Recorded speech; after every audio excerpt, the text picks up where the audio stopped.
सारा आप देख रहे हैं वर्ल्ड रियल रिएक्शन यूट्यूब चलते आज की वीडियो। ये वीडियो का टाइटल है सीएम योगी, आगे हिंदी में लिखा टाइटल, अनफॉर्चुनेटली हिंदी तो मैं पढ़ नहीं आती नहीं। देखते हैं वीडियो, फिर देते हैं रिएक्शन। अतीक अहमद के मिट्टी में मिलने के बाद प्रयागराज में गरजे योगी। जहां अतीक ने किया था कब्जा, उससे 300 मीटर दूर सीएम योगी ने जो बोला सब देखते रह गए। सीएम योगी ने साफ बोल दिया कि जो अन्याय करेगा धरती उसका हिसाब बराबर कर देती है। यूपी के माफियाओं को मिट्टी में मिला देने का वादा करने वाले सीएम योगी आज उसी प्रयागराज में पहुंचे जहां 17 दिन पहले माफिया मिट्टी में मिल गया था। सीएम योगी ने उसी धूमनगंज इलाके से महज 6 किलोमीटर दूर लूकरगंज में एक बार फिर से यूपी के बचे हुए माफियाओं को चुनौती दे दी और बोल दिया कि जो जैसा करेगा वैसा ही भरेगा। प्रयागराज अपनी आध्यात्मिक साधना की दृष्टि से भी और इस भौतिक जगत में न्याय पाने के लिए भी पूरे प्रदेश की 25 करोड़ जनता इसी प्रयागराज की धरती पर आकर के न्याय पाती है। ऐसी प्रयागराज की धरती को नमन करता हूं। भाइयों बहनों, रामचरितमानस में संत तुलसीदास जी ने एक बात कही थी, कर्म प्रधान विश्व रसि राखा, जो जस करहि सो तस फल चाखा। और मुझे लगता है कि ये पंक्तियां आज भी उसी प्रकार की प्रासंगिक हैं जैसे मध्यकाल में थी। जीवन की शाश्वतता का संदेश देने वाले ये पंक्तियां हमारे कर्म प्रधान व्यवस्था को कहीं न कहीं मार्गदर्शन करती हुई दिखाई देती है। जिस प्रयागराज में दुनिया अपनी आध्यात्मिक पिपासा के लिए आती है, जिस प्रयागराज की धरती ने हजारों वर्षों से मानवता के कल्याण का मार्ग प्रशस्त किया हो, कुंभ हो या माघ मेला, करोड़ों करोड़ों श्रद्धालु प्रयागराज में आकर के संगम में डुबकी लगा करके अपने जन्म और जीवन को धन्य करता है।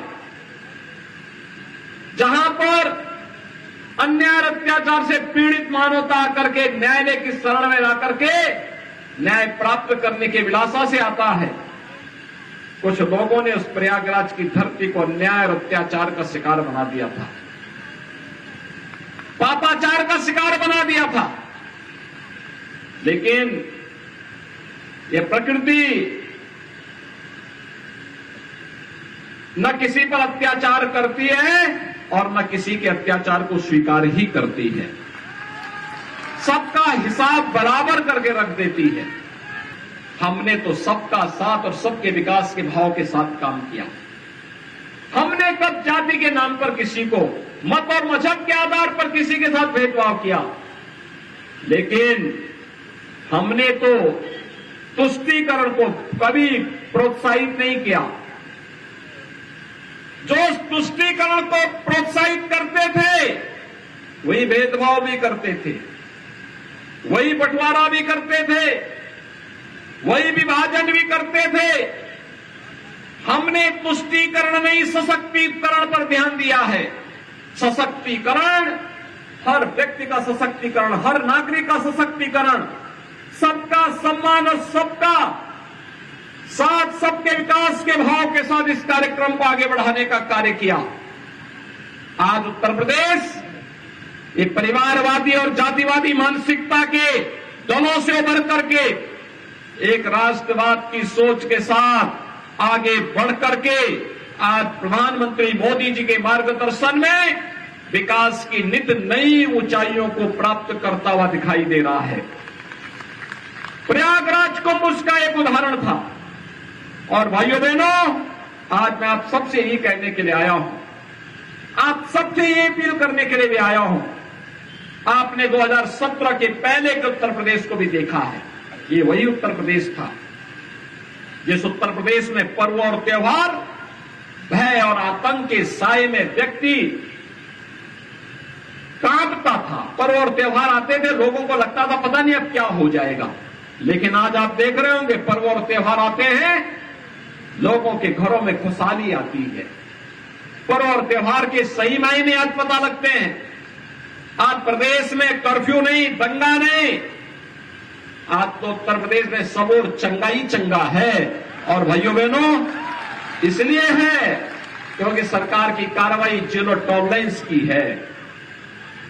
जो लोग पहले आतंक के बल पर गरीबों की संपत्तियों पर कब्जा करते थे, व्यापारियों से रंगदारी वसूली करते थे, आज गले में तख्ती लटका करके जाने के लिए मजबूर हुए हैं। आज व्यापारी को कोई व्यापारी रंगदारी नहीं देता है। आज भाइयों बहनों रंगदारी नहीं, आज तो हम व्यापारी को राज्य सरकार की ओर से व्यापारी कल्याण बोर्ड के माध्यम से 10 लाख रुपए की सुरक्षा बीमा दे रहे हैं। और भाइयों बहनों यही नहीं, पीएम स्वनिधि योजना में स्ट्रीट वेंडर को भी आर्थिक स्वावलंबन की ओर अग्रसर बनाने का काम हो रहा है। एक समय था 17 के पहले जब व्यापारियों से रंगदारी वसूली होती थी, आज रंगदारी नहीं, आज तो उसे स्वनिधि का लाभ और आज उसे व्यापारी कल्याण बोर्ड के माध्यम से 10 लाख का बीमा कवर देने का कार्य हो रहा है। और 1 करोड़ युवाओं को ये ग्लोबल इन्वेस्टर समिट नौकरी की गारंटी भी देता है। लेकिन उसके लिए हमें उसकी स्किल डेवलपमेंट पर, उसके टैलेंट को ट्रेनिंग के साथ जोड़ने की कार्रवाई के पर ध्यान देना होगा। और इसीलिए हम टैबलेट दे रहे हैं।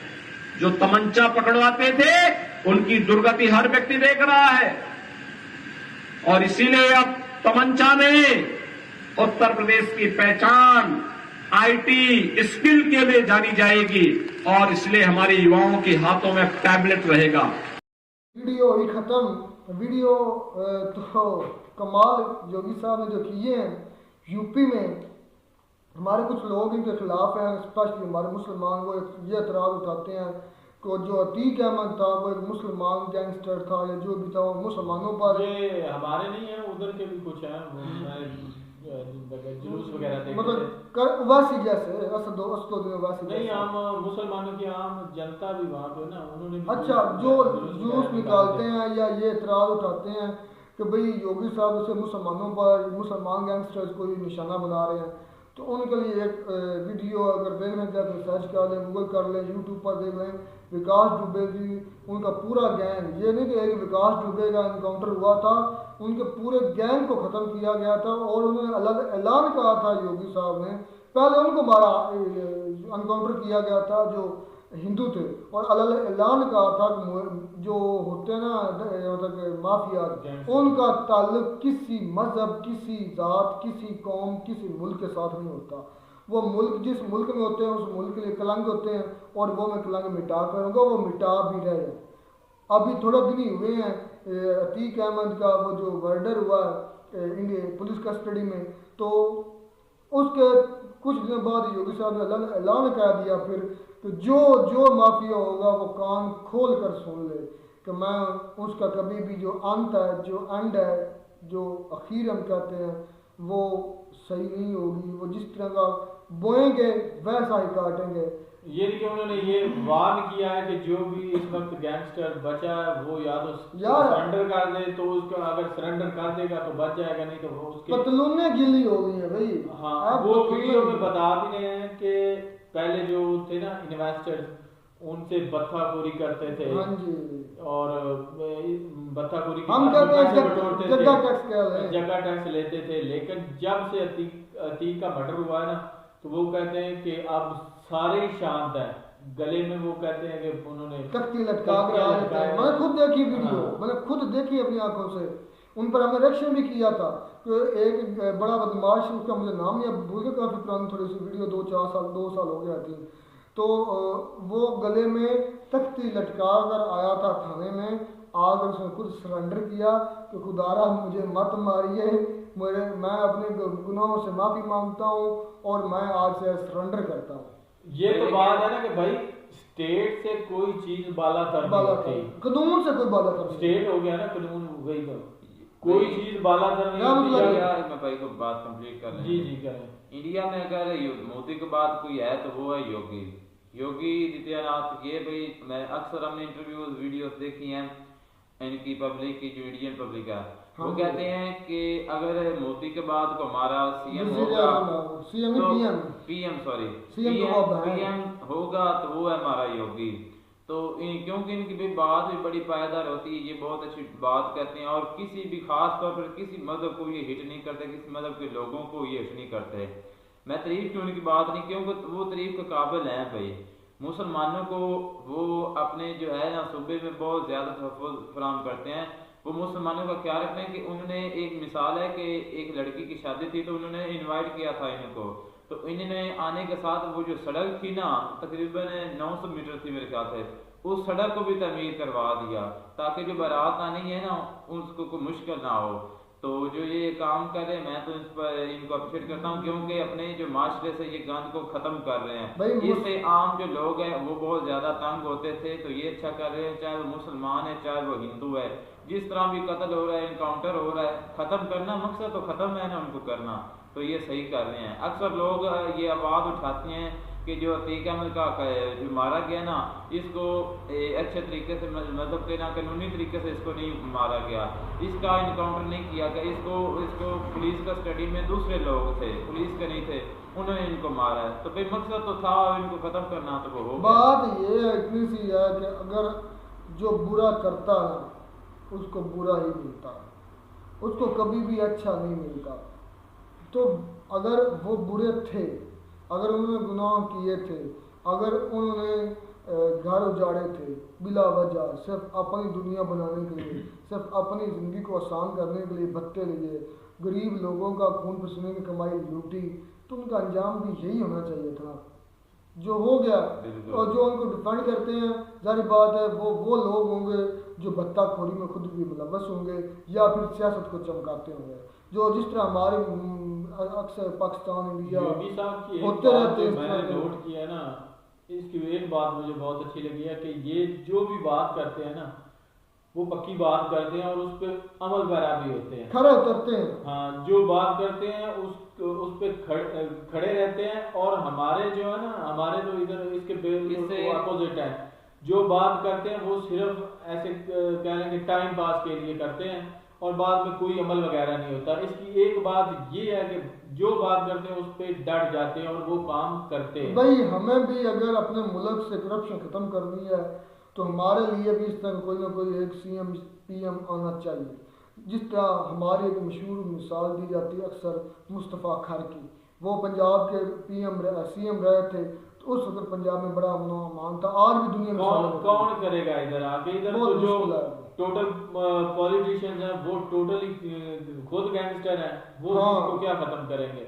इधर के सारे ऊपर वाले हैं वो सारे गैंगस्टर हैं, गैंगस्टर। ऐसी बात है, आम जो है ना समझ इज्जतदार बंदा सियासत में आते नहीं पाकिस्तान में, क्योंकि पता है ये गंद है और इस गंद में कौन दाखिल हो। एक ही है जो अभी तक थोड़ा सा किस गंद में मुलव्वस है, अभी तक सब गंद को लेकर चल रहा है इमरान खान। तो वो कोशिश कर रहा है कि इस सियासत को पाक ले, लेकिन उसको कोई नहीं आने देगा क्योंकि एस्टैब्लिशमेंट नहीं चाहती, और होता वही जो एस्टैब्लिशमेंट चाहती है। तो उम्मीद करते हैं आपको हमारी ये रिएक्शन, ये वीडियो अच्छी लगी होगी। वीडियो अच्छी लगी हो तो हमारे चैनल जरूर सब्सक्राइब करें। मिलता है नई वीडियो में, नया टाइम साथ, तब तक दीजिए इजाज़त। अल्लाह हाफ़िज़।